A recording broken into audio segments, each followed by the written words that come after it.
বিশ্বব্যাপী প্রযুক্তি খাতে কর্মী ছাঁটাইয়ের ঢেউ 2025 সালেও থামেনি।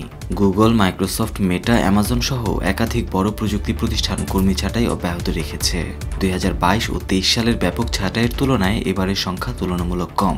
তবে চলমান ছাঁটাইয়ের পেছনে মূল কারণ হিসেবে দেখানো হয়েছে খরচ কমানো, কাঠামোগত পুনর্গঠন, কৃত্রিম বুদ্ধিমত্তা ও স্বয়ংক্রিয় প্রযুক্তিতে বেশি জোর দেয়া।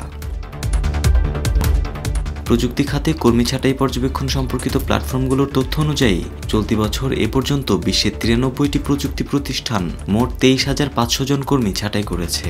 এর মধ্যে সর্বশেষ ছাঁটাইয়ের তালিকায় রয়েছে গুগল ও মাইক্রোসফট। কোম্পানি দুটি নতুন করে কর্মী ছাঁটাইয়ের পরিকল্পনা করছে বলেও জানা গেছে।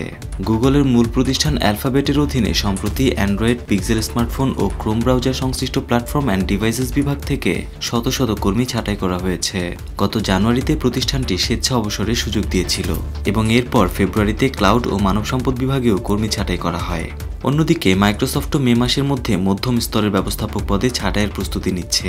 প্রতিষ্ঠানটি কোডারদের তুলনায় ব্যবস্থাপকের সংখ্যা কমিয়ে প্রকৌশলীদের অনুপাত বাড়ানোর পরিকল্পনা করছে। পাশাপাশি যেসব কর্মীর কর্মদক্ষতা স্কোর ইম্প্যাক্ট 80 বা তার নিচে, তাদেরও ছাঁটাইয়ের ঝুঁকিতে রাখা হয়েছে। শুধু গুগল বা মাইক্রোসফট নয়, আরও অনেক প্রযুক্তি কোম্পানিও বড় আকারে জনবল ছাঁটাই করছে।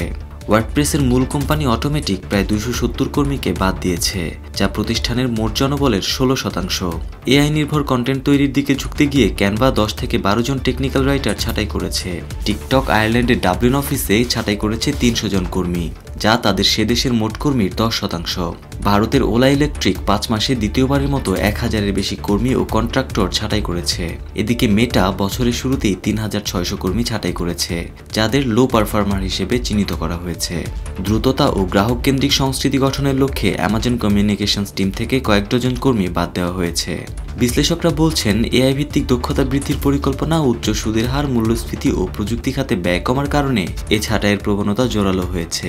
তবে একই সঙ্গে এআই কেন্দ্রিক নতুন নিয়োগও চলমান রয়েছে।